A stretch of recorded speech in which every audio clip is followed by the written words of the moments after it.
पतली सी मूरत व लांबी शुभ सूरत सो कामना के पूर्त जपाए राम हर हैं। सुंदर प्यारे नैन कर तरसाल बैन इछ फल दैन काम तेन सुर तर हैं। लांबी भुजा जाहे फली अंगूरी रवाहे पग पंकज सराहे ते मिटाहे जम डर हैं। गले ऊन माला श्वेत बाणा है निराला मानो हंस हु की चाला सिंह जाके एक सर हैं। सब आखो गज के धन श्री सतगुरु राम सिंह सच्चे पातशाह। कल कुछ अर्जा सतगुरु राम सिंह सच्चे पातशाह जी दे फौजी जीवन विचों आप जी दे सामने रखियां सन। अज भी आपां उसे ही पीरियड दीयां कुछ गल्लां होर करांगे जिथे सतगुरु राम सिंह सच्चे पातशाह इस समय दे दौरान समाज विच खास करके धार्मिक रहो रीतां विच आईयां होईयां कुरीतियां नूं दूर करन दा यतन कर रहे ने। उत्थे सतगुरु जी दा जो एक नेचर ते कैरैक्टर उभर के इस पीरियड दे दौरान आंदा है वो मस्ताना सुभाਅ है उन्हां दा और ये मस्ताना सुभाਅ उन्हां दा बाद विच भी रहा। उन्हां दा वरतारा इस तरह का वरत रहा है कि वह हर कारज इस रूप विच करते हैं कि वेखण वाले नूं लगदा है ते कोई कमला रमला पागल है। कदी सफ़ा कुतरन लग पैणियां ते गल्लां इस तरह दियां करनियां, बोला इस तरह का करना, बचन इस तरह के करने, पाप की सफ कुतरदा हाँ, मलेश खालसे दी सफ कुतरदा हाँ, इस तरह के बचन वो करते हैं। तुरकां दी सफ कुतरदा हाँ। कदी परशुराम अपना कुहाड़ा लैके अक दियां दरखत कोल जाके उसनूं छिलदे ने ते उच्ची उच्ची ये बचन करते हैं मलेश खालसे नूं वड्डण लगा हाँ। बार बार ये शब्द मलेश खालसा वो वरतते हैं। मलेश खालसा है कौन? मैं कल भी अर्ज की सी कि बाहरी दिख करके पहरावे करके बेशक वो सिख जापते ने पर उन्हां दे अंदर जो उन्हां दी धार्मिक रहो रीतां ने वो खत्म हो चुकियां ने। सिद्धांतक तौर दे उत्ते उन्हां दा खान पान जो है वो मलेशां वाला बन चुका है। बाहरी दिख करके ते सिख जापते ने पर उन्हां दे कोल किसी भी प्रकार का कोई धार्मिक रहो रीति नहीं रह गई। उन्हां दा सारा कर्म धर्म जो है वह मलेशां वाला हो चुका है। इस करके सतगुरु जी मलेश खालसा शब्द वरतते ने। कदी दीवा बाल के उस दीवे नूं बुझा देना, आखना लाहौर गुल कीता है। कदी मिट्टी दी ढेरी ला के उहनूं ढा देना, आखना लाहौर ढाया है। इस तरह दीयां गल्लां सतगुरु राम सिंह सच्चे पातशाह करते हैं। कदी किसी नूं कुट्टण लग पैंदे ने, कदी किसी ते तलवार दा वार कर दिंदे ने, कदी कान सिंह निहंग दा पट चीर दिंदे ने, कदी उसनूं कहंदे ने तेरा सिर ला के रख देना मैं, कदी मकबरियां दे उत्ते चढ़ जांदे ने। इस तरह का जो उन्हां दा सुभाਅ आ रहा, कैरैक्टर आ रहा है उगड़ के, वो इस तरह का भी ये कोई कमला है।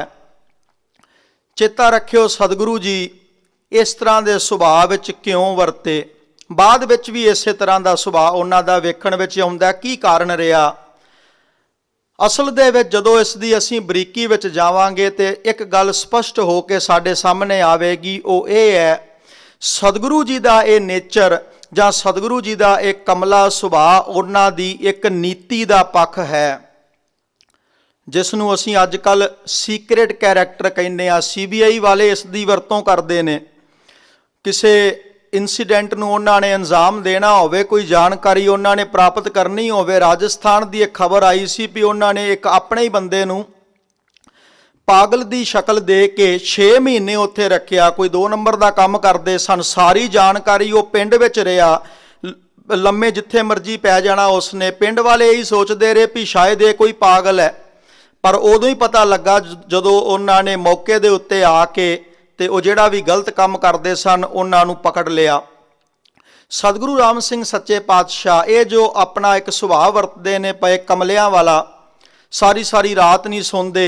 जे कोई नेड़े आउंदा उसनूं बोल कबोल भी बोलते हैं, उच्ची उच्ची बोलते हैं। कदी ਅੱਗਾਂ ਦੀਆਂ ਧੂਣੀਆਂ ਲਾ ਕੇ ਜਿਸ ਤਰ੍ਹਾਂ ਮਾਈਆਂ ਬੀਬੀਆਂ ਸਿਆਪਾ ਪਿੱਟਦੀਆਂ ਨੇ, ਇਸ ਤਰ੍ਹਾਂ ਦੁਹੱਥੜੇ ਮਾਰ ਮਾਰ ਕੇ ਉੱਚੀ ਉੱਚੀ ਰੋਂਦੇ ਨੇ, ਬੋਲੇ ਕਰਦੇ ਨੇ ਫਲਾਣੇ ਰਾਜੇ ਕੋ ਮਾਰਿਆ, ਫਲਾਣੇ ਰਾਜੇ ਕੋ ਮਾਰਿਆ, ਆਪਣੇ ਪੱਟਾਂ ਦੇ ਉੱਤੇ ਛਾਤੀ ਉੱਤੇ ਹੱਥ ਪਿੱਟਦੇ ਨੇ। ਇਸ ਤਰ੍ਹਾਂ ਦੇ ਕੌਤਕ ਨੇ ਉਹਨਾਂ ਦੇ। ਸੱਚ ਗੱਲ ਤੇ ਇਹ ਹੈ ਕਿ ਇਹ ਉਹਨਾਂ ਦੀ ਇੱਕ ਨੀਤੀ ਸੀ। ਉਹ ਨੀਤੀ ਇਹ ਸੀ ਭਈ ਜੇ ਸਤਿਗੁਰੂ ਰਾਮ ਸਿੰਘ ਸੱਚੇ ਪਾਤਸ਼ਾਹ ਦਾਨੇ ਸੁਭਾਅ ਵਿੱਚ ਵਰਤਦੇ ਤਾਂ ਹੋ ਸਕਦਾ ਹੈ ਜਿਹੜੇ ਵੱਡੇ ਕਾਰਜ ਉਹਨਾਂ ਨੇ ਕੀਤੇ ਉਹ ਨਾ ਕਰ ਸਕਦੇ, ਉਹ ਬਹੁਤ ਛੇਤੀ ਨਜ਼ਰਾਂ ਵਿੱਚ ਆ ਸਕਦੇ ਸਨ। ਸੰਸਾਰ ਦੀਆਂ ਨਜ਼ਰਾਂ ਤੋਂ ਬਚਣ ਵਾਸਤੇ ਦੁਨੀਆ ਦੇ ਸਾਹਮਣੇ ਸਤਿਗੁਰੂ ਰਾਮ ਸਿੰਘ ਸੱਚੇ ਪਾਤਸ਼ਾਹ ਇਸ ਤਰ੍ਹਾਂ ਦਾ ਸੁਭਾਅ ਵਰਤਦੇ ਨੇ ਪਏ, ਜਿਹਦੇ ਬਾਰੇ ਬਾਅਦ ਵਿੱਚ ਮੈਕਨਬ ਨੇ ਆਖਿਆ। ਉਸਨੇ ਰਿਪੋਰਟ ਵਿੱਚ ਆਖਿਆ ਸੀ ਵੀ ਰਾਮ ਸਿੰਘ ਇੱਕ ਸਧਾਰਨ ਕਿਸਮ ਦਾ ਬੰਦਾ ਜਾਪਦਾ ਸੀ ਪਹਿਲੋ ਪਹਿਲ, ਪਰ ਹੁਣ ਉਸ ਦੇ ਮਨਸੂਬੇ ਬੜੇ ਉੱਚੇ ਤੇ ਵੱਡੇ ਅਗਾਂਹ ਵਧੂ ਜਾਪਦੇ ਨੇ। ਸਤਿਗੁਰੂ ਰਾਮ ਸਿੰਘ ਸੱਚੇ ਪਾਤਸ਼ਾਹ ਜੇ ਸੁਭਾਅ ਨਾ ਵਰਤਦੇ ਤੇ ਜਿਹੜੀਆਂ ਅਣਸੁਖਾਵੀਆਂ ਪਰਿਸਥਿਤੀਆਂ ਬਾਅਦ ਵਿੱਚ ਜਾ ਕੇ ਪੈਦਾ ਹੋਈਆਂ ਉਹਨਾਂ ਦੇ ਪ੍ਰਤੀ ਉਹ ਬਹੁਤ ਪਹਿਲਾਂ ਪੈਦਾ ਹੋ ਜਾਣੀਆਂ ਸਨ। ਸਤਿਗੁਰੂ ਜੀ ਦੇ ਇਸ ਸੁਭਾਅ ਤੋਂ ਸਾਰੇ ਦੁਖੀ ਨੇ। ਇਹਨਾਂ ਬੋਲਾਂ ਦੇ ਕਰਕੇ ਮਹਾਰਾਜਾ ਸ਼ੇਰ ਸਿੰਘ ਸੱਚੇ ਪਾਤਸ਼ਾਹ ਨੂੰ ਸੰਗਲ ਮਰਵਾਉਂਦਾ। ਸਤਿਗੁਰੂ ਜੀ ਲਾ ਦਿੰਦੇ ਨੇ, ਫਿਰ ਦੂਜੀ ਵਾਰੀ ਵੀ ਬੇੜੀ ਪਵਾ ਦਿੰਦਾ ਸਤਿਗੁਰੂ ਜੀ, ਉਹ ਵੀ ਲਾ ਦਿੰਦੇ ਨੇ, ਜੇਲ੍ਹ ਵਿੱਚ ਬੰਦ ਕਰ ਦਿੰਦਾ। ਸਿਰਫ ਇਹਨਾਂ ਗੱਲਾਂ ਕਰਕੇ ਵੀ ਇਹ ਕਰਦੇ ਕੀ ਨੇ। ਸਾਰੇ ਸ਼ਿਕਾਇਤ ਕਰਦੇ ਨੇ ਬਾਰ-ਬਾਰ। ਸਤਿਗੁਰੂ ਰਾਮ ਸਿੰਘ ਸੱਚੇ ਪਾਤਸ਼ਾਹ ਕੌਤਕ ਵਰਤਾਉਂਦੇ ਨੇ ਇੱਥੇ। ਮਹਾਰਾਜਾ ਸ਼ੇਰ ਸਿੰਘ ਪ੍ਰਸ਼ਾਦਾ ਛਕਣ ਵਾਸਤੇ ਘਰੇ ਗਿਆ।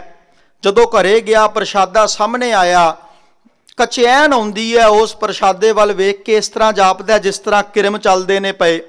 ਪ੍ਰਸ਼ਾਦਾ ਫੇਰ ਬਦਲਿਆ, ਬਦਲ ਕੇ ਦੁਬਾਰਾ ਲਿਆਂਦਾ ਗਿਆ, ਫੇਰ ਇਸੇ ਤਰ੍ਹਾਂ ਜਾਪਦਾ ਹੈ ਪਿਆ। ਆਖਰ ਕਿਸੇ ਨੇ ਆਖਿਆ ਤੂੰ ਭਾਈ ਮਸਤਾਨੇ ਨੂੰ ਕੈਦ ਕੀਤਾ ਹੈ, ਇਹ ਗਲਤ ਕੀਤਾ ਹੈ, ਉਸ ਨੂੰ ਰਿਹਾਅ ਕੀਤਾ ਜਾਵੇ। ਜਦੋਂ ਸਤਿਗੁਰੂ ਜੀ ਨੂੰ ਦੁਬਾਰਾ ਕੈਦ ਵਿੱਚੋਂ ਕੱਢਿਆ ਜਾਂਦਾ ਫੇਰ ਉਹ ਪ੍ਰਸ਼ਾਦਾ ਛਕ ਪਾਉਂਦਾ। ਹੁਣ ਹੈਰਾਨਗੀ ਦੀ ਗੱਲ ਇਹ ਹੈ ਕਿ ਜਦੋਂ ਇਸ ਤਰ੍ਹਾਂ ਦੇ ਕੌਤਕ ਵਰਤ ਰਹੇ ਨੇ ਤੇ ਸਤਿਗੁਰੂ ਜੀ ਬਹੁਤ ਛੇਤੀ ਪ੍ਰਗਟ ਹੋ ਸਕਦੇ ਸਨ, ਪਰ ਉਹ ਪ੍ਰਗਟ ਹੋਣਾ ਚਾਹੁੰਦੇ ਨਹੀਂ। ਸਤਿਗੁਰੂ ਜੀ ਦੇ ਇਸ ਸੁਭਾਅ ਕਰਕੇ 2-3 ਵਾਰੀ ਬਾਬਾ ਜੱਸਾ ਸਿੰਘ ਨੂੰ ਚਿੱਠੀ ਪਾਈ ਜਾਂਦੀ ਹੈ, ਜੀ ਤੁਹਾਡਾ ਪੁੱਤਰ ਕਮਲਾ ਹੋਏ ਗਿਆ ਹੈ, ਇਸ ਨੂੰ ਲੈ ਜਾਓ ਇੱਥੋਂ। ਸਤਿਗੁਰੂ ਜੀ ਦਾ ਆਪਣਾ ਭਣਵਈਆ ਕਾਬਲ ਸਿੰਘ ਸਤਿਗੁਰੂ ਜੀ ਦੇ ਇਸ ਸੁਭਾਅ ਕਰਕੇ ਦੁਖੀ ਹੋ ਕੇ ਸਤਿਗੁਰੂ ਜੀ ਨੂੰ ਤੋਪ ਦੇ ਨਾਲ ਬੰਨ੍ਹ ਦਿੰਦਾ। ਤੇ ਸੂਬੇਦਾਰ ਕਾਹਨ ਸਿੰਘ ਹੋਣਾ ਨੇ ਜਦੋਂ ਆ ਕੇ ਵੇਖਿਆ ਤੇ ਸੰਤ ਸੰਤੋਖ ਸਿੰਘ ਜੀ ਲਿਖਦੇ ਨੇ, ਬਚਨ ਕੀਤਾ ਕਾਬਲ ਸਿੰਘਾ ਤੈਂ ਮਾੜੀ ਕੀਤੀ ਹੈ, ਤੂੰ ਤੇ ਆਪਣਾ ਸੈਂ, ਤੈਨੂੰ ਇਸ ਤਰ੍ਹਾਂ ਨਹੀਂ ਸੀ ਚਾਹੀਦਾ ਕਰਨਾ, ਤੋਪ ਸੇ ਕਿਉਂ ਬੰਦੇ ਹੈ, ਤੈਨੂੰ ਇਸ ਤਰ੍ਹਾਂ ਨਹੀਂ ਸੀ ਚਾਹੀਦਾ। ਤੋਪ ਦੇ ਆ ਕੇ ਰੱਸੇ ਵੱਢਦਾ ਹੈ, ਸਤਿਗੁਰੂ ਜੀ ਨੂੰ ਉਤਾਰਦਾ ਹੈ। ਸਤਿਗੁਰੂ ਜੀ ਬਚਨ ਕਰਦੇ ਨੇ, ਕਾਬਲ ਸਿੰਘਾ ਜਿਹੜੀ ਤੋਪ ਦੇ ਨਾਲ ਤੂੰ ਜਿਸ ਤਰ੍ਹਾਂ ਮੈਨੂੰ ਬੰਨਿਆ ਹੈ ਤੂੰ ਵੀ ਤੋਪ ਦੇ ਗੋਲੇ ਨਾਲ ਹੀ ਉੱਡੇਗਾ, ਇਹ ਬਚਨ ਕੀਤਾ। ਔਰ ਇਸੇ ਤਰ੍ਹਾਂ ਹੋਇਆ ਸੀ। 1845 18 ਦਸੰਬਰ ਨੂੰ ਜਦੋਂ ਮੁਦਕੀ ਦੀ ਜੰਗ ਹੁੰਦੀ ਹੈ, ਪਹਿਲੀ ਅੰਗਰੇਜ਼ਾਂ ਦੀ ਔਰ ਸਿੱਖਾਂ ਦੀ, ਇਸ ਜੰਗ ਦੇ ਵਿੱਚ ਕਾਬਲ ਸਿੰਘ 12 ਤੋਪਾਂ ਦਾ ਇਹ ਮਾਲਕ ਹੈ। ਉਸ ਵਕਤ ਵੱਡਾ ਤੋਪਚੀ ਹੈ, ਨਿਸ਼ਾਨਚੀ ਹੈ। ਇਸ ਚੱਲਦੀ ਹੋਈ ਜੰਗ ਦੇ ਵਿੱਚ ਸਾਡੇ ਇਤਿਹਾਸ ਦੇ ਅਨੁਸਾਰ, ਸੰਤ ਸੰਤੋਖ ਸਿੰਘ ਜੀ ਦੇ ਅਨੁਸਾਰ ਇਹ ਇਤਿਹਾਸ ਹੈ ਭਈ ਅੰਗਰੇਜ਼ਾਂ ਵੱਲੋਂ ਤੋਪ ਦਾ ਹੀ ਗੋਲਾ ਮਾਰ ਕੇ ਇਸ ਕਾਬਲ ਸਿੰਘ ਨੂੰ ਮਾਰਿਆ ਜਾਂਦਾ ਹੈ। ਸਤਿਗੁਰੂ ਜੀ ਦਾ ਉਹ ਕੀਤਾ ਹੋਇਆ ਬਚਨ ਪੂਰਾ ਹੁੰਦਾ ਹੈ, ਵਾਰਦਾਤ ਹੁੰਦਾ ਹੈ। ਤੋ ਸਤਿਗੁਰੂ ਰਾਮ ਸਿੰਘ ਸੱਚੇ ਪਾਤਸ਼ਾਹ ਇੱਕ ਤੇ ਜੋ ਸੁਭਾਅ ਵਰਤਦੇ ਨੇ ਮਸਤਾਨਿਆਂ ਵਾਲਾ, ਇਹ ਉਹਨਾਂ ਦੀ ਨੀਤੀ ਹੈ, ਉਹ ਦਾਨੇ ਸੁਭਾਅ ਵਿੱਚ ਨਹੀਂ ਰਹਿੰਦੇ। 1841 ਵਿੱਚ ਸੱਚੇ ਪਾਤਸ਼ਾਹ ਸਤਿਗੁਰੂ ਬਾਲਕ ਸਿੰਘ ਸੱਚੇ ਪਾਤਸ਼ਾਹ ਜੀ ਦਾ ਦਰਸ਼ਨ ਕਰਨ ਵਾਸਤੇ ਫੌਜ ਦੇ ਨਾਲ ਹਜ਼ਰੋਂ ਪਹੁੰਚਦੇ ਨੇ। ਇਹ ਕਥਾ ਆਪ ਜੀ ਨੇ ਭਾਈ ਗੁਰਲਾਲ ਸਿੰਘ ਪਾਸੋਂ ਸ਼ਰਵਣ ਕਰ ਲਈ ਸੀ। ਮੈਂ ਸਿਰਫ ਇਹਦੇ ਵਿੱਚ 1-2 ਗੱਲਾਂ ਐਡ ਔਨ ਕਰਨੀਆਂ ਚਾਹੁੰਦਾ ਵਾ। ਇੱਕ ਤੇ ਜਿੱਦਣ ਸਤਿਗੁਰੂ ਰਾਮ ਸਿੰਘ ਸੱਚੇ ਪਾਤਸ਼ਾਹ ਜਾਂਦੇ ਨੇ, 25 ਸਿੱਖ ਹੋਰ ਨਾਲ ਜਾਂਦੇ ਨੇ। ਅੱਸੂ ਦੀ ਸੰਗਰਾਂਦ ਹੈ 1841 41 ਦੇ ਵਿੱਚ, ਤੇ ਸਤਿਗੁਰੂ ਬਾਲਕ ਸਿੰਘ ਸੱਚੇ ਪਾਤਸ਼ਾਹ 5 ਪੈਸੇ ਨਾਰੀਅਲ ਰੱਖ ਕੇ ਗੁਰਮੰਤਰ ਦੇ ਕੇ ਗੁਰਗੱਦੀ ਦੀ ਇਹ ਜੋ ਸਤਿਗੁਰੂ ਗੋਬਿੰਦ ਸਿੰਘ ਸੱਚੇ ਪਾਤਸ਼ਾਹ ਜੀ ਦੀ ਅਮਾਨਤ ਹੈ ਉਹ ਸਤਿਗੁਰੂ ਜੀ ਦੇ ਸਾਹਮਣੇ ਰੱਖਦੇ ਨੇ। ਬਹੁਤ ਸਾਰੇ ਵਰ ਦਿੰਦੇ ਨੇ, ਬਚਨ ਕਰਦੇ ਨੇ। ਬਚਨ ਇਹ ਕਰਦੇ ਨੇ, ਜੇ ਤੁਸੀਂ ਪੱਥਰ ਤੇ ਵੀ ਸੁੱਟੋਗੇ ਤੇ ਇਹ ਨਾਮ ਉੱਗੇਗਾ। ਇਹਦਾ ਭਾਵ ਅਰਥ ਇਹ ਹੈ ਕਿ ਜੇ ਪੱਥਰ ਹਿਰਦਿਆਂ ਉੱਤੇ ਵੀ ਤੁਸੀਂ ਨਾਮ ਦਾ ਛਿੱਟਾ ਦਿਓਗੇ ਤੇ ਉਹ ਵੀ ਹਰੇ ਹੋ ਜਾਣਗੇ, ਉਹ ਵੀ ਸੰਤ ਬਣ ਜਾਣਗੇ। ਹੁਣ ਤੁਸੀਂ ਲੁਕ ਕੇ ਨਾ ਰਵੋ, ਤੁਸੀਂ ਜ਼ਾਹਰੀ ਤੌਰ ਦੇ ਉੱਤੇ ਵਿਚਰੋ। ਸਤਿਗੁਰੂ ਬਾਲਕ ਸਿੰਘ ਸੱਚੇ ਪਾਤਸ਼ਾਹ ਜੀ ਦੇ ਕੈਰੈਕਟਰ ਵਿੱਚੋਂ, ਜੀਵਨ ਵਿੱਚੋਂ ਇੱਕ ਬੜੀ ਖਾਸ ਗੱਲ ਹੈ ਜਿਹੜੀ ਮੈਂ ਇੱਥੇ ਜ਼ਿਕਰ ਕਰਨੀ ਚਾਹਾਂਗਾ। ਉਹ ਇਹ ਹੈ, ਸਾਰੀ ਜ਼ਿੰਦਗੀ ਸਤਿਗੁਰੂ ਬਾਲਕ ਸਿੰਘ ਸੱਚੇ ਪਾਤਸ਼ਾਹ ਜੀ ਨੇ ਆਪ ਕਮਾਈ ਕੀਤੀ, ਹੱਥੀਂ ਕਿਰਤ ਕਰਕੇ ਪ੍ਰਸ਼ਾਦਾ ਛਕਿਆ। ਕਦੀ ਕਿਸੇ ਦੇ ਘਰੋਂ ਜਾ ਕੇ ਵੀ ਉਹਨਾਂ ਨੇ ਲੰਗਰ ਰੂਪ ਵਿੱਚ ਵੀ ਕੋਈ ਪਦਾਰਥ ਗ੍ਰਹਿਣ ਨਹੀਂ ਕੀਤਾ। ਭਾਵੇਂ ਕਿਸੇ ਨੇ ਭਜਨ ਪੁੱਛਿਆ ਵੀ ਹੋਇਆ ਸੀ, ਜੇ ਕੋਈ ਉਹਨਾਂ ਦਾ ਸਿੱਖ ਵੀ ਹੈ, ਉਹਦੇ ਕੋਲ ਵੀ ਜਾ ਕੇ ਉਹ ਪ੍ਰਸ਼ਾਦਾ ਉਹਨਾਂ ਨੇ ਕਦੀ ਨਹੀਂ ਛਕਿਆ। ਸਾਰੀ ਜ਼ਿੰਦਗੀ ਉਹਨਾਂ ਨੇ ਕਿਰਤ ਕੀਤੀ, ਆਪਣਾ ਬਿਜ਼ਨਸ ਕੀਤਾ, ਔਰ ਇਸੇ ਤਰ੍ਹਾਂ ਉਹਨਾਂ ਨੇ ਆਪਣਾ ਜੀਵਨ ਜਿਹੜਾ ਸੀ ਬਤੀਤ ਕੀਤਾ। ਜਦੋਂ ਸਤਿਗੁਰੂ ਰਾਮ ਸਿੰਘ ਜੀ ਨੂੰ ਭਜਨ ਦਿੱਤਾ, ਗੁਰਗੱਦੀ ਦੀ ਅਮਾਨਤ ਜਿਹੜੀ ਸੀ ਸੌਂਪੀ, ਉਸ ਵਕਤ ਕੁਝ ਬਚਨ ਕੀਤੇ, ਜਿਨ੍ਹਾਂ ਵਿੱਚੋਂ ਇੱਕ ਬਚਨ ਬੜਾ ਖਾਸ ਹੈ। ਸਤਿਗੁਰੂ ਬਾਲਕ ਸਿੰਘ ਸੱਚੇ ਪਾਤਸ਼ਾਹ ਬਚਨ ਕਰਦੇ ਨੇ, ਭਾਈ ਜੇ ਸੱਚਮੁੱਚ ਹੀ ਨਾਮ ਦਾ ਰਸ ਲੈਣਾ ਹੈ, ਜੇ ਸੱਚਮੁੱਚ ਹੀ ਤੁਸੀਂ ਅਧਿਆਤਮ ਦੇ ਰਸਤੇ ਉੱਤੇ ਤੁਰਨਾ, ਤੇ ਇੱਕ ਗੱਲ ਦ੍ਰਿੜਤਾ ਨਾਲ ਪੱਲੇ ਬੰਨ੍ਹ ਲਓ ਕਿ ਪਰਾਈ ਵਸਤੂ ਤੋਂ ਬਚ ਜਾਓ। ਚਾਹੇ ਉਹ ਪਰਾਇਆ ਤਨ ਹੈ, ਚਾਹੇ ਪਰਾਇਆ ਧਨ ਹੈ, ਚਾਹੇ ਪਰਾਈ ਨਿੰਦਾ ਹੈ, ਇਹ ਤਿੰਨਾਂ ਤੋਂ ਆਪਣਾ ਬਚਾਅ ਕਰ ਲਓ। ਬਗਾਨੀ ਅੰਸ਼ ਦਾ ਤਿਆਗ ਕਰੋ। ਜੇ ਇਸ ਦਾ ਤਿਆਗ ਨਹੀਂ ਕਰੋਗੇ, ਤੁਹਾਡੇ ਹਿਰਦੇ ਅੰਦਰ ਨਾਮ ਨਹੀਂ ਵਸ ਸਕਦਾ, ਰਸ ਨਹੀਂ ਆ ਸਕਦਾ, ਅਧਿਆਤਮ ਦੇ ਮਾਰਗ ਉੱਤੇ ਤੁਸੀਂ ਤੁਰ ਨਹੀਂ ਸਕਦੇ। ਔਰ ਇਹ ਸਤਿਗੁਰੂ ਬਾਲਕ ਸਿੰਘ ਸੱਚੇ ਪਾਤਸ਼ਾਹ ਤਾਂ ਜ਼ਿੰਦਗੀ ਇਸ ਨਿਯਮ ਨੂੰ ਨਿਭਾਉਂਦੇ ਨੇ, ਇਸੇ ਤਰ੍ਹਾਂ ਉਹ ਵਿਚਰਦੇ ਨੇ। ਇੱਕ ਸਿਧਾਂਤ ਛੋਟਾ ਜਿਹਾ ਮੈਂ ਇੱਥੇ ਕਲੀਅਰ ਕਰਦਾ ਜਾਵਾਂ। ਪੁਰਾਣੇ ਬਜ਼ੁਰਗਾਂ ਨੂੰ ਪਤਾ ਹੈ, ਪਰ ਹੋ ਸਕਦਾ ਹੈ ਅੱਜ ਦੇ ਨੌਜਵਾਨ ਇਸ ਗੱਲ ਨੂੰ, ਇਸ ਸੰਦਰਭ ਨੂੰ ਨਾ ਸਮਝਦੇ ਹੋਣ। ਉਹ ਕੀ ਹੈ? ਸਤਿਗੁਰੂ ਬਾਲਕ ਸਿੰਘ ਸੱਚੇ ਪਾਤਸ਼ਾਹ 5 ਪੈਸੇ ਤੇ ਨਾਰੀਅਲ ਸਤਿਗੁਰੂ ਰਾਮ ਸਿੰਘ ਸੱਚੇ ਪਾਤਸ਼ਾਹ ਨੂੰ ਭੇਟ ਕਰਦੇ ਨੇ।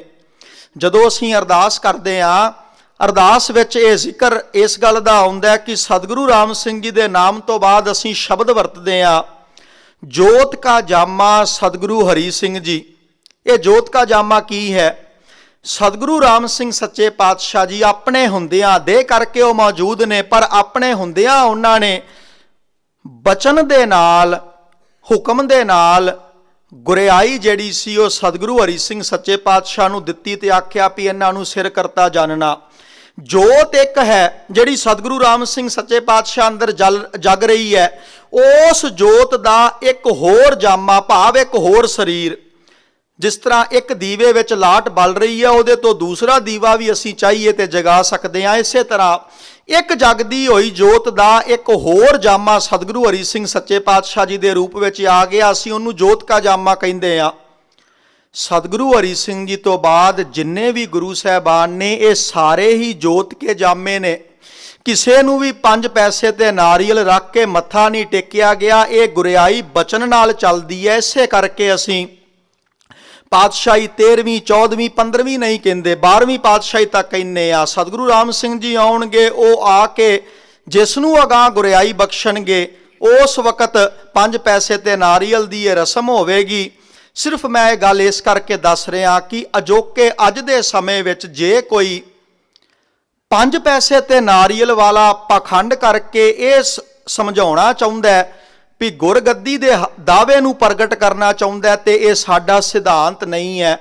ਸਾਨੂੰ ਐਸੇ ਸਿਧਾਂਤ ਵਾਲਿਆਂ ਤੋਂ ਆਪਣਾ ਬਚਾਅ ਕਰਨਾ ਚਾਹੀਦਾ ਹੈ, ਔਰ ਡਟ ਕੇ ਇਸ ਗੱਲ ਤੇ ਪਹਿਰਾ ਦੇਣਾ ਚਾਹੀਦਾ ਵੀ ਭਾਈ ਇਹ ਸਾਡਾ ਸਿਧਾਂਤ ਹੀ ਨਹੀਂ ਹੈ, ਜੋਤ ਕੇ ਜਾਮੇ ਨੇ ਸਾਰੇ। ਖੈਰ 1841 ਵਿੱਚ ਸਤਿਗੁਰੂ ਰਾਮ ਸਿੰਘ ਸੱਚੇ ਪਾਤਸ਼ਾਹ ਆਉਂਦੇ ਨੇ ਹਜਰੋਂ ਤੋਂ ਵਾਪਸ। ਜ਼ਿਕਰਯੋਗ ਇਹ ਹੈ ਕਿ ਇਸ ਤੋਂ ਪਹਿਲਾਂ ਸਤਿਗੁਰੂ ਰਾਮ ਸਿੰਘ ਜੀ ਨੇ ਕਿਸੇ ਨੂੰ ਭਜਨ ਨਹੀਂ ਦੱਸਿਆ। ਸਤਿਗੁਰੂ ਬਾਲਕ ਸਿੰਘ ਜੀ ਕੋਲੋਂ ਭਜਨ ਪੁੱਛਣ ਤੋਂ ਬਾਅਦ ਹੀ ਸਤਿਗੁਰੂ ਰਾਮ ਸਿੰਘ ਸੱਚੇ ਪਾਤਸ਼ਾਹ ਭਜਨ ਦੇਣਾ ਸ਼ੁਰੂ ਕਰਦੇ ਨੇ। 3 ਮਹੀਨੇ ਦੀ ਛੁੱਟੀ ਤੇ ਆਉਂਦੇ ਨੇ। ਭੈਣੀ ਸਾਹਿਬ ਆਉਂਦੇ ਨੇ ਇੱਥੇ। ਸਰਦਾਰ ਲਹਿਣਾ ਸਿੰਘ ਜ਼ਿਮੀਂਦਾਰ ਨੇ, ਜਿਨ੍ਹਾਂ ਦਾ ਪਰਿਵਾਰ ਸੰਤ ਅਮਰ ਸਿੰਘ ਹੋਣੀ ਜੋ ਹਰਪ੍ਰੀਤ ਸਵੀਟਸ ਵਾਲੇ ਨੇ, ਇਹਨਾਂ ਦੇ ਵੱਡੇ ਬਜ਼ੁਰਗ ਲਹਿਣਾ ਸਿੰਘ ਨੂੰ ਆਂਦੇ ਨੇ ਤੈਨੂੰ ਭਜਨ ਦਿੰਦੇ ਹਾਂ। ਉਸ ਨੂੰ ਗੁਰਮੰਤਰ ਦਿੰਦੇ ਨੇ ਤੇ ਨਾਲ ਹੀ ਇਹ ਬਚਨ ਕਰਦੇ ਨੇ, ਲਹਿਣਾ ਸਿਆਂ ਕਿੱਥੇ ਚੱਲਣਾ? ਕਹਿੰਦਾ ਜੀ ਮੈਂ ਰੋਪੜ ਚੱਲਾਂ ਵਾਂ, ਭਰਤਗੜ੍ਹ ਦੇ ਕਿਲੇ ਰਾਜਰੂਪ ਨੂੰ ਮਿਲ ਕੇ ਆਉਣਾ, ਕੋਈ ਸ਼ਾਇਦ ਅਫਸਰ ਹੋਵੇਗਾ ਜਾਂ ਕੋਈ ਵੱਡਾ ਆਦਮੀ। ਸਤਿਗੁਰੂ ਜੀ ਕਹਿੰਦੇ ਨੇ ਇਸ ਤਰ੍ਹਾਂ ਕਰੀ, ਜਦੋਂ ਉਹਦੇ ਪਾਸ ਜਾਏਗਾ ਤੇ ਆਖੀ, ਮੇਰਾ ਨਾਮ ਲੈ ਕੇ ਆਖੀ ਵੀ ਇਹਨਾਂ ਦੀ ਨੀਂਦ ਇੱਥੇ ਹੀ ਰਵੇ, ਇਹਨਾਂ ਗਦੇਲਿਆਂ ਤੇ ਨਿਵਾਸ ਕਰੇ, ਤੇ ਜੇ ਤੇਰਾ ਜੀ ਕਰਦਾ ਹੋਵੇਗਾ ਤੇ ਤੂੰ ਵੀ ਆਖਾਵੀਂ ਵੀ ਮੇਰੀ ਵੀ ਨੀਂਦ ਇਹਦੇ ਕੋਲ ਰਵੇ। ਉਹ ਇਸੇ ਤਰ੍ਹਾਂ ਕਰਦਾ ਹੈ। ਜਦੋਂ ਵਾਪਸ ਆਉਂਦਾ ਹੈ, ਸਤਿਗੁਰੂ ਜੀ ਆਂਦੇ ਨੇ ਰਾਤ ਆ ਜਾਈ, ਅਸੀਂ ਬਹਿ ਕੇ ਭਜਨ ਕਰਾਂਗੇ।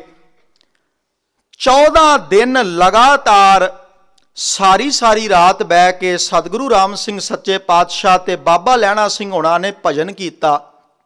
ਇੱਥੇ ਮੈਂ ਇਹ ਵੀ ਇੱਕ ਗੱਲ ਹੋਰ ਕਲੀਅਰ ਕਰਦੇ ਹਾਂ। ਬਹੁਤ ਵਾਰੀ ਅਸੀਂ ਇਹ ਗੱਲ ਕਰਦੇ ਹਾਂ ਜੀ ਇਹ ਕਿਸ ਤਰ੍ਹਾਂ ਹੋ ਸਕਦਾ, ਕੋਈ ਸਾਰੀ ਰਾਤ ਬਹਿ ਕੇ ਕਿੱਦਾਂ ਭਜਨ ਕਰ ਸਕਦਾ। ਮੈਨੂੰ ਕਿਸੇ ਦਾ ਤੇ ਪਤਾ ਨਹੀਂ ਹੈ, ਪਰ ਮੈਂ ਇੱਕ ਦਿਨ ਸੁਣਦਾ ਸਾਂ ਉਸਤਾਦ ਨੁਸਰਤ ਫਤਿਹ ਅਲੀ ਖਾਂ ਹੋਣਾ ਦੀ ਇੱਕ ਇੰਟਰਵਿਊ। ਉਹਨਾਂ ਨੇ ਜ਼ਿਕਰ ਕੀਤਾ ਵੀ ਅਸੀਂ ਇੱਕ ਭੌਰਾ ਬਣਾਇਆ ਹੋਇਆ ਸੀ, ਭਾਵ ਇੱਕ ਕਮਰਾ ਇਸ ਤਰ੍ਹਾਂ ਦਾ ਸੀ ਜਿਹਦੇ ਵਿੱਚ ਸੂਰਜ ਦੀ ਰੋਸ਼ਨੀ ਨਹੀਂ ਸੀ ਪਹੁੰਚਦੀ। ਉਹ ਕਹਿੰਦੇ ਅਸੀਂ ਸ਼ਾਮ ਦਾ ਆਪਣਾ ਖਾਣਾ ਪੀਣਾ ਰਾਤ ਦਾ ਖਾ ਕੇ ਉਹਦੇ ਵਿੱਚ ਬੈਠ ਜਾਂਦੇ ਸਾਂ, ਰਿਆਜ਼ ਕਰਨਾ ਸ਼ੁਰੂ ਕਰਦੇ ਸਾਂ। ਸਾਰਾ ਜਥਾ ਉਹਨਾਂ ਦਾ ਜਿੰਨਾ ਗਰੁੱਪ ਸੀ, ਰਿਆਜ਼ ਕਰਦਿਆਂ ਜਦੋਂ ਦਰਵਾਜ਼ਾ ਖੋਲ੍ਹਦੇ ਸਨ ਉਦੋਂ ਸੂਰਜ ਚੜ੍ਹਿਆ ਹੁੰਦਾ ਸੀ। ਇਹ ਉਹਨਾਂ ਦੇ ਇੰਟਰਵਿਊ ਹੈ, ਕੋਈ ਬਹੁਤ ਪੁਰਾਣੀਆਂ ਗੱਲਾਂ ਨਹੀਂ ਪਈ। ਉਹ ਕਹਿੰਦੇ ਨੇ ਸਾਰੀ ਰਾਤ ਲੰਘ ਜਾਂਦੀ ਸੀ, ਸਾਨੂੰ ਪਤਾ ਹੀ ਨਹੀਂ ਸੀ ਲੱਗਦਾ ਵੀ ਅਸੀਂ ਥੱਕੇ ਆ ਜਾਂ ਅੱਕੇ ਆ। ਸੱਚ ਗੱਲ ਇਹ ਹੈ, ਜਦੋਂ ਕਿਸੇ ਵੀ ਪ੍ਰਕਾਰ ਦੀ ਸਾਨੂੰ ਲਗਨ ਲੱਗਦੀ ਹੈ ਕਿਸੇ ਵੀ ਫੀਲਡ ਵਿੱਚ, ਚਾਹੇ ਉਹ ਪੜ੍ਹਾਈ ਦੀ ਲੱਗ ਜਾਏ, ਚਾਹੇ ਉਹ ਸਪੋਰਟਸ ਵਿੱਚ ਲੱਗ ਜਾਏ, ਚਾਹੇ ਕਿਸੇ ਨੂੰ ਟੀਵੀ ਵੇਖਣ ਦੀ ਲੱਗ ਜਾਏ, ਫੋਨ ਵੇਖਣ ਦੀ ਲੱਗ ਜਾਏ, ਸਾਰੀ ਰਾਤ ਨਹੀਂ ਬੰਦੇ ਫੋਨ ਛੱਡਦੇ। ਉਹਦਾ ਕਾਰਨ ਇਹ ਹੈ ਵੀ ਲਗਨ ਲੱਗ ਗਈ ਹੈ ਉਸ ਪਾਸੇ, ਫਿਰ ਉੱਥੇ ਥਕਾਵਟ ਨਹੀਂ ਜਾਪਦੀ। ਥਕਾਵਟ ਤੇ ਉੱਥੇ ਜਾਪਦੀ ਹੈ ਜਿੱਥੇ ਮੇਰਾ ਮਨ ਨਹੀਂ ਹੈ, ਸਗੋਂ ਜਿੱਥੇ ਤੁਹਾਡੀ ਲਗਨ ਲੱਗੀ ਹੋਵੇਗੀ ਉੱਥੇ ਤੁਹਾਨੂੰ ਉਹ એનર્ਜੀ ਪ੍ਰਦਾਨ ਕਰੇਗਾ। ਸਤਿਗੁਰੂ ਰਾਮ ਸਿੰਘ ਸੱਚੇ ਪਾਤਸ਼ਾਹ 14 ਦਿਨ ਲਗਾਤਾਰ ਬੈਠ ਕੇ ਇੱਥੇ ਭਜਨ ਕਰਦੇ ਨੇ। ਆਖਰ 15ਵੇਂ ਦਿਨ ਸੰਤ ਲਹਿਣਾ ਸਿੰਘ ਹੋਣੀ ਅੰਦਰੋਂ ਅਰਜ਼ ਕਰਦੇ ਨੇ, ਸੱਚੇ ਪਾਤਸ਼ਾਹ 14 ਦਿਨ ਹੋ ਗਏ ਨੇ, ਰਾਤ ਮੈਂ ਸੁੱਤਾ ਨਹੀਂ, ਕਿਰਪਾ ਕਰੋ ਮੈਨੂੰ ਨੀਂਦ ਆ ਜਾਵੇ। ਸਤਿਗੁਰੂ ਜੀ ਉਦਣ ਉਸ ਨੂੰ ਆਖਦੇ ਨੇ ਵੀ ਠੀਕ ਹੈ, ਤੂੰ ਭਾਈ ਅੱਜ ਨੀਂਦ ਲੈ ਜਾ ਕੇ। ਇਸ ਤਰ੍ਹਾਂ ਦਾ ਵਰਤਾਰਾ ਸਤਿਗੁਰੂ ਰਾਮ ਸਿੰਘ ਸੱਚੇ ਪਾਤਸ਼ਾਹ ਆਪਣੇ ਇਸ ਸਮੇਂ ਵਿੱਚ ਵਰਤਾਉਂਦੇ ਨੇ। ਵਾਪਸ ਹੀ ਆਉਂਦੇ ਨੇ ਕਿਉਂਕਿ ਜੰਗ ਦਾ ਐਲਾਨ ਹੋ ਚੁੱਕਾ ਹੈ, ਸਾਰੇ ਫੌਜੀਆਂ ਨੂੰ ਵਾਪਸ ਸੱਦਿਆ ਜਾਂਦਾ ਵੀ ਛੇਤੀ ਆ ਜਾਓ। ਸਤਿਗੁਰੂ ਜੀ ਪਹੁੰਚਦੇ ਨੇ। 1845 ਦਾ ਸਮਾਂ ਹੈ। 6 ਨਵੰਬਰ 1845 ਨੂੰ ਮਹਾਰਾਜਾ ਰਣਜੀਤ ਸਿੰਘ ਦੀ ਮੜੀ ਤੇ ਮਹਾਰਾਣੀ ਜਿੰਦਾ ਨੇ ਇੱਕ ਵੱਡਾ ਇਕੱਠ ਕੀਤਾ, ਜਿਹਦੇ ਵਿੱਚ ਕੁਝ ਨਵੇਂ ਅਹੁਦੇਦਾਰ ਜਿਹੜੇ ਸਨ ਉਹ ਨਿਯੁਕਤ ਕੀਤੇ। ਪ੍ਰਧਾਨ ਮੰਤਰੀ ਲਾਲ ਸਿੰਘ ਬਣਿਆ, ਸੈਨਾਪਤੀ ਤੇਜ ਸਿੰਘ ਬਣਿਆ। ਜੰਗ ਦਾ ਐਲਾਨ ਜਿਹੜਾ ਸੀ ਕੀਤਾ, ਅਰਦਾਸਾ ਸੋਧਿਆ ਗਿਆ। ਸਾਰੀਆਂ ਪਲਟਨਾਂ ਜਿਤਨੀਆਂ ਸਨ ਤਿਆਰ ਹੋਈਆਂ। ਇਹ ਜਿਹੜੀ ਸਤਿਗੁਰੂ ਰਾਮ ਸਿੰਘ ਜੀ ਦੀ ਪਲਟਨ ਸੀ ਇਹ ਵੀ ਤਿਆਰ ਹੋਈ। ਕੜਾਹ ਪ੍ਰਸ਼ਾਦ ਦੀ ਦੇਗ ਬਣਾਈ ਗਈ। ਸੋਚਿਆ ਇਹ ਗਿਆ ਵੀ ਭਾਈ ਮਸਤਾਨੇ ਕੋਲੋਂ ਅਰਦਾਸ ਕਰਾਉਣੀ ਹੈ। ਸੰਤ ਸੰਤੋਖ ਸਿੰਘ ਜੀ ਲਿਖਦੇ ਨੇ ਸਤਿਗੁਰੂ ਜੀ ਅਜੇ ਆਏ ਨਹੀਂ ਸਨ। ਸਾਰਿਆਂ ਨੇ ਆਖਿਆ ਵੀ ਭਾਈ ਆਵੇਗਾ ਤੇ ਅਰਦਾਸ ਹੋਵੇਗੀ, ਕਿਉਂਕਿ ਭਾਈ ਦਾ ਬੋਲਾ ਕਦੀ ਬਿਰਥਾ ਨਹੀਂ ਜਾਂਦਾ। ਪਤਾ ਸੀ ਉਹਦੇ ਕੋਲੋਂ ਅਰਦਾਸ ਕਰਾਉਣੀ ਹੈ। ਸਤਿਗੁਰੂ ਜੀ ਜਦੋਂ ਆਉਂਦੇ ਨੇ ਇਹ ਅਰਜ਼ ਕਰਦੇ ਨੇ ਜੀ ਆਪ ਜੀ ਅਰਦਾਸ ਕਰੋ। ਸਤਿਗੁਰੂ ਜੀ ਸੂਰਜ ਵੱਲ ਮੂੰਹ ਕਰਕੇ ਇੱਕ ਲੱਤ ਤੇ ਖਲੋ ਕੇ ਭਜਨ ਕਰਨਾ ਸ਼ੁਰੂ ਕਰਦੇ ਨੇ। ਲੰਮਾ ਸਮਾਂ ਖੜੇ ਰਹਿੰਦੇ ਨੇ, ਲੰਮਾ ਸਮਾਂ ਸਾਰੇ ਖਲੋਤੇ ਨੇ। ਆਖਰ ਪਿਛਲੇ ਪਾਸੇ ਧਰਤੀ ਦੇ ਉੱਤੇ ਡਿੱਗ ਪੈਂਦੇ ਨੇ, ਫਿਰ ਉੱਠ ਕੇ ਖਲੋਂਦੇ ਨੇ ਤੇ ਇਹ ਬਚਨ ਕਰਦੇ ਨੇ, ਸਤਿਗੁਰੂ ਜੀ ਭਾਵੇਂ ਤੁਸੀਂ ਪ੍ਰਸ਼ਾਦ ਛਕ ਲਵੋ, ਭਾਵੇਂ ਸੁੱਟ ਦਵੋ, ਪਰ ਖਾਲਸੇ ਦੀ ਹੁਣ ਜਿੱਤ ਨਹੀਂ ਹੋਣੀ। ਮੈਂ ਅਰਦਾਸ ਨਹੀਂ ਕਰਨੀ ਕਿਉਂਕਿ ਖਾਲਸੇ ਦੀ ਹਾਰ ਮੈਨੂੰ ਨਜ਼ਰ ਆ ਰਹੀ ਹੈ, ਇਸ ਕਰਕੇ ਮੈਂ ਅਰਦਾਸ ਨਹੀਂ ਕਰਨੀ। ਉਹ ਸਾਰੇ ਬੜੇ ਔਖੇ ਹੁੰਦੇ ਨੇ ਇਸ ਗੱਲ ਤੇ ਵੀ ਤੂੰ ਨਹੀਂ ਕਰਨੀ, ਅਸੀਂ ਆਪੇ ਕਰ ਲਵਾਂਗੇ। ਫੌਜ ਤੁਰਦੀ ਹੈ, ਲਾਹੌਰ ਤੋਂ ਤੁਰਦਿਆਂ ਹੋਇਆਂ ਵਾਇਆ ਅੰਮ੍ਰਿਤਸਰ ਆਉਂਦੇ ਨੇ। ਅੰਮ੍ਰਿਤਸਰ ਆ ਕੇ ਇੱਥੇ ਅਰਦਾਸ ਕਰਾਉਂਦੇ ਨੇ, ਕੜਾਹ ਪ੍ਰਸ਼ਾਦ ਦੀ ਦੇਗ ਕਰਾਉਂਦੇ ਨੇ। ਇੱਥੋਂ ਤਰਨਤਾਰਨ ਸਾਹਿਬ ਜਾਂਦੇ ਨੇ ਕਿਉਂਕਿ ਮੁਦਕੀ ਆਉਣਾ ਹੈ, ਫਿਰੋਜ਼ਪੁਰ ਦੇ ਲਾਗੇ ਆਉਣਾ ਹੈ, ਇਸ ਰਸਤੇ ਤੋਂ ਆਉਂਦੇ ਨੇ ਪਏ।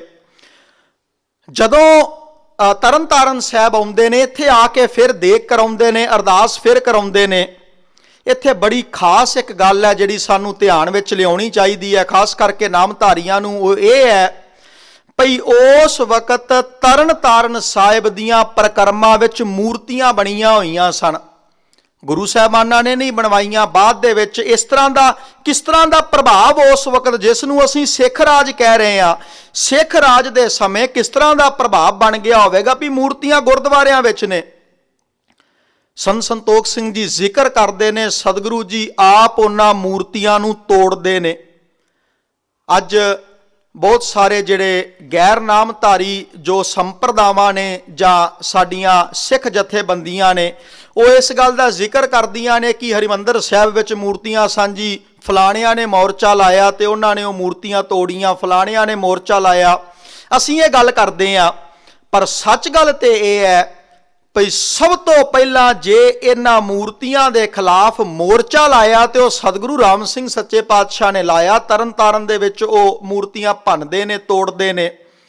ਵੈਸੇ ਤੇ ਵੀ ਇੱਕ ਬਹੁਤ ਵੱਡਾ ਸਿਧਾਂਤ ਹੈ ਸਾਡਾ ਭਈ ਇੱਕ ਪਾਸੇ ਮੇਰੇ ਉੱਤੇ ਸਵਾਲ ਇੱਕ ਕੀਤਾ ਸੀ ਯੂਨੀਵਰਸਿਟੀ ਵਿੱਚ ਇੱਕ ਬੱਚੇ ਨੇ ਵੀ ਤੁਸੀਂ ਜੋ ਸਿੱਖ ਹੋ ਕੀ ਤੁਸੀਂ ਮੰਨਦੇ ਹੋ ਪਰਮੇਸ਼ਰ ਕਣ ਕਣ ਵਿੱਚ ਹੈ? ਮੈਂ ਕਿਹਾ ਮੰਨਦੇ ਆ।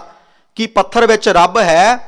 ਗੁਰਬਾਣੀ ਵਿੱਚ ਇਸ ਤਰ੍ਹਾਂ ਦੇ ਪ੍ਰਮਾਣ ਆਉਂਦੇ ਨੇ, ਅਸਥਾਵਰ ਜੰਗਮ ਕੀਟ ਪਤੰਗਮ ਘਟ ਘਟ ਰਾਮ ਸਮਾਨਾ ਰੇ, ਸੈਲ ਪੱਥਰ ਮੈਂ ਜੰਤ ਉਪਾਏ ਤਾਕਾ ਰਿਜਕ ਆਗਿਆ ਕਰ ਧਰਿਆ। ਇਸ ਤਰ੍ਹਾਂ ਦੇ ਪ੍ਰਮਾਣ ਆਉਂਦੇ ਨੇ। ਮੈਂ ਕਿਹਾ ਜੀ ਅਸੀਂ ਮੰਨਦੇ ਹਾਂ ਵੀ ਸਾਰਿਆਂ ਵਿੱਚ ਜੇ ਕਣ ਕਣ ਵਿੱਚ ਰੱਬ ਹੈ ਤੇ ਫਿਰ ਪੱਥਰ ਵਿੱਚ ਵੀ ਰੱਬ ਹੈ। ਉਹਨੇ ਸਵਾਲ ਕੀਤਾ ਸੀ ਮੇਰੇ ਤੇ, ਜੇ ਪੱਥਰ ਵਿੱਚ ਵੀ ਰੱਬ ਹੈ ਤੁਸੀਂ ਪੂਜਾ ਕਿਉਂ ਨਹੀਂ ਕਰਦੇ? ਸਿਧਾਂਤ ਲੰਬਾ ਹੈ, ਮੈਂ ਇਹਦਾ ਹੁਣ ਜ਼ਿਕਰ ਨਹੀਂ ਕਰਾਂਗਾ ਵੀ ਅਸੀਂ ਕਿਉਂ ਪੂਜਾ ਨਹੀਂ ਕਰਦੇ। ਮੰਨਦੇ ਜ਼ਰੂਰ ਆ ਵੀ ਉਹ ਪਰਮੇਸ਼ਰ ਸਾਰਿਆਂ ਵਿੱਚ ਹੈ। ਸਤਿਗੁਰੂ ਰਾਮ ਸਿੰਘ ਸੱਚੇ ਪਾਤਸ਼ਾਹ ਇੱਥੇ ਮੂਰਤੀਆਂ ਤੋੜਦੇ ਨੇ, ਇਹਦੂ ਅਗਾਹ ਜਾਂਦੇ ਨੇ, ਸਮਰਾਵਾਂ ਦੇ ਸਥਾਨ ਤੇ ਪਹੁੰਚਦੇ ਨੇ। ਇੱਥੇ ਪਹੁੰਚਦਿਆਂ ਤੱਕ ਸਤਿਗੁਰੂ ਜੀ ਨਾਲ ਜਾਂਦੇ ਨੇ ਫੌਜ ਦੇ। ਪਰ ਜ਼ਿਕਰਯੋਗ ਹੈ ਡਾਕੀ ਦੀ ਬਿਮਾਰੀ ਪੈਂਦੀ ਹੈ ਇੱਥੇ ਜਦੋਂ ਪੜਾਅ ਕੀਤਾ ਹੋਇਆ ਫੌਜ ਨੇ। ਡਾਕੀ ਇੱਕ ਬੜੀ ਪੁਰਾਣੀ ਬਿਮਾਰੀ ਹੈ, ਜਿਸ ਤਰ੍ਹਾਂ ਕਰੋਨਾ ਵਾਇਰਸ ਹੈ ਇਸੇ ਤਰ੍ਹਾਂ ਦਾ ਇੱਕ ਹੈ ਵਾਇਰਸ ਹੀ ਹੁੰਦਾ ਸੀ ਜਿਹੜਾ ਇੱਕ ਤੋਂ ਦੂਸਰੇ ਨੂੰ ਛੂਤ ਦੀ ਬਿਮਾਰੀ ਸੀ। ਪਿੰਡਾਂ ਦੇ ਪਿੰਡ ਉੱਜੜ ਜਾਂਦੇ ਸਨ। ਬਹੁਤ ਵੱਡੀ ਮਾਰ ਇਸ ਡਾਕੀ ਨੇ 17ਵੀਂ 18ਵੀਂ 19ਵੀਂ ਸ਼ਤਾਬਦੀ ਦੇ ਵਿੱਚ ਬਹੁਤ ਵੱਡੀ ਮਾਰ ਪੂਰੀ ਦੁਨੀਆ ਵਿੱਚ ਕੀਤੀ ਸੀ। ਉਂਝ ਵਿਦਵਾਨਾਂ ਦਾ ਇਹ ਵੀ ਵਿਚਾਰ ਹੈ ਵੀ ਇਹ ਵੀ ਬਿਮਾਰੀ ਉਹਨਾਂ ਸਮਿਆਂ ਵਿੱਚ ਚਾਈਨਾ ਤੋਂ ਹੀ ਆਈ ਸੀ। ਖੈਰ, ਇਹ ਇੱਕ ਪ੍ਰਕਾਰ ਦਾ ਵਾਇਰਸ ਸੀ ਜਿਹੜਾ ਸਾਰੇ ਫੌਜ ਵਿੱਚ ਫੈਲਦਾ ਹੈ। ਸਤਿਗੁਰੂ ਰਾਮ ਸਿੰਘ ਸੱਚੇ ਪਾਤਸ਼ਾਹ ਬਚਨ ਕਰਦੇ ਨੇ, ਭਾਈ ਜਿਨ੍ਹਾਂ ਨੇ ਭਜਨ ਪੁੱਛਿਆ ਹੋਇਆ ਹੈ ਭਜਨ ਕਰੋ ਤੁਹਾਡਾ ਬਚਾਅ ਹੋ ਜਾਵੇਗਾ।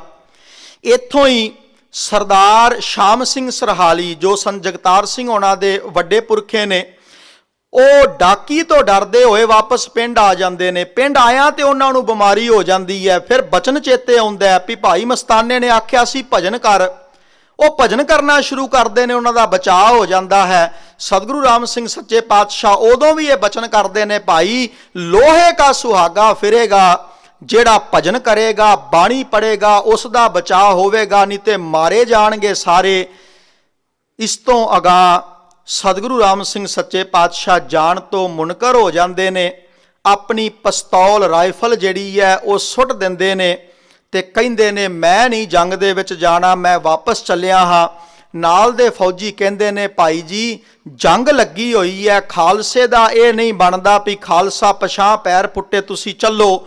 ਸਤਿਗੁਰੂ ਜੀ ਬਚਨ ਕਰਦੇ ਨੇ, ਕਿਹੜੇ ਖਾਲਸੇ ਦੀਆਂ ਗੱਲਾਂ ਕਰਦੇ ਹੋ? ਖਾਲਸਾ ਗਦਾਰ ਹੋ ਚੁੱਕਾ ਹੈ, ਇਹ ਤੇ ਮਲੇਸ਼ ਖਾਲਸਾ ਹੈ। ਸਾਡੇ ਜਿਹੜੇ ਆਗੂ ਨੇ, ਚਾਹੇ ਉਹ ਪ੍ਰਧਾਨ ਮੰਤਰੀ ਹੈ ਸਾਡਾ ਲਾਲ ਸਿੰਘ, ਚਾਹੇ ਉਹ ਸਾਡਾ ਸੈਨਾਪਤੀ ਹੈ ਤੇਜ ਸਿੰਘ, ਇਹ ਅੰਗਰੇਜ਼ਾਂ ਨਾਲ ਰਲ ਚੁੱਕੇ ਨੇ। ਸੰਤ ਸੰਤੋਖ ਸਿੰਘ ਜੀ ਸ਼ਬਦ ਲਿਖਦੇ ਨੇ, ਸਤਿਗੁਰੂ ਜੀ ਬਚਨ ਕੀਤਾ, ਭਾਈ ਇਹ ਤੁਹਾਨੂੰ ਮੌਤ ਦੇ ਮੂੰਹ ਵਿੱਚ ਧਕੇਲਦੇ ਨੇ ਪਏ, ਇਹ ਤੁਹਾਡਾ ਨੁਕਸਾਨ ਕਰ ਰਹੇ ਨੇ। ਯਾਦ ਇਹ ਰੱਖਿਓ ਗੈਰ ਨਾਮਧਾਰੀਆਂ ਨੇ ਇਸ ਉੱਤੇ ਬੜੀ ਵੱਡੀ ਟਿੱਪਣੀ ਕੀਤੀ ਭਈ ਸਤਿਗੁਰੂ ਰਾਮ ਸਿੰਘ ਸੱਚੇ ਪਾਤਸ਼ਾਹ ਇੱਕ ਫੌਜੀ ਹੋਣ ਦੇ ਕਰਕੇ ਉਹਨਾਂ ਦਾ ਇਹ ਕਰਤੱਵ ਬਣਦਾ ਸੀ, ਡਿਊਟੀ ਬਣਦੀ ਸੀ ਉਹ ਲੜਦੇ ਜਾ ਕੇ, ਉਹ ਵਾਪਸ ਕਿਉਂ ਆਏ? ਪਰ ਸੱਚ ਗੱਲ ਤੇ ਇਹ ਹੈ ਕਿਸੇ ਵੇਲੇ ਤੁਹਾਡੀ ਇਹ ਜੋ ਜਾਨ ਦੀ ਕੀਮਤ ਹੈ ਬੜੀ ਵੱਡੀ ਹੁੰਦੀ ਹੈ। ਸਤਿਗੁਰੂ ਰਾਮ ਸਿੰਘ ਗੁਰੂ ਗੋਬਿੰਦ ਸਿੰਘ ਸੱਚੇ ਪਾਤਸ਼ਾਹ ਚਮਕੌਰ ਦੀ ਗੜੀ ਵਿੱਚੋਂ ਨਿਕਲਦੇ ਨੇ।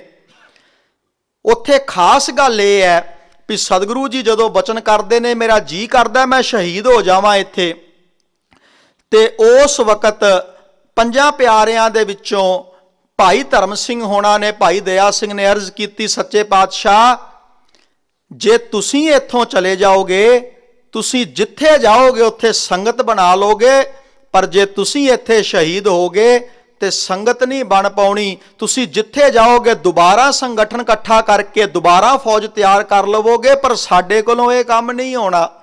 ਇਸ ਕਰਕੇ ਤੁਹਾਡੀ ਕੀਮਤ ਬਹੁਤ ਵੱਡੀ ਹੈ। ਤੁਸੀਂ ਇੱਥੋਂ ਨਿਕਲ ਜਾਓ ਤੇ ਤੁਸੀਂ ਦੁਬਾਰਾ ਜਾ ਕੇ ਤਿਆਰੀ ਕਰੋ। ਗੁਰੂ ਗੋਬਿੰਦ ਸਿੰਘ ਸੱਚੇ ਪਾਤਸ਼ਾਹ ਦਾ ਉੱਥੋਂ ਨਿਕਲਣਾ, ਉਹਨਾਂ ਦੀ ਜਾਨ ਉਸ ਵਕਤ ਜਿਉਂਦੀ ਰੱਖਣੀ ਇੱਕ ਬੜੀ ਵੱਡੀ ਗੱਲ ਹੈ। ਇਸੇ ਤਰ੍ਹਾਂ ਸਤਿਗੁਰੂ ਰਾਮ ਸਿੰਘ ਸੱਚੇ ਪਾਤਸ਼ਾਹ ਇਸ ਗੱਲ ਨੂੰ ਸਮਝਦੇ ਨੇ ਪਏ ਵੀ ਭਾਈ ਇੱਥੇ ਲੜ ਕੇ ਸ਼ਹੀਦ ਹੋਣ ਦਾ ਵੀ ਲਾਭ ਕੋਈ ਨਹੀਂ, ਅਨਿਆਏ ਮੌਤ ਹੀ ਮਰਨਾ ਹੈ, ਜਿਸ ਦਾ ਲਾਭ ਕੋਈ ਨਹੀਂ ਹੋਣਾ।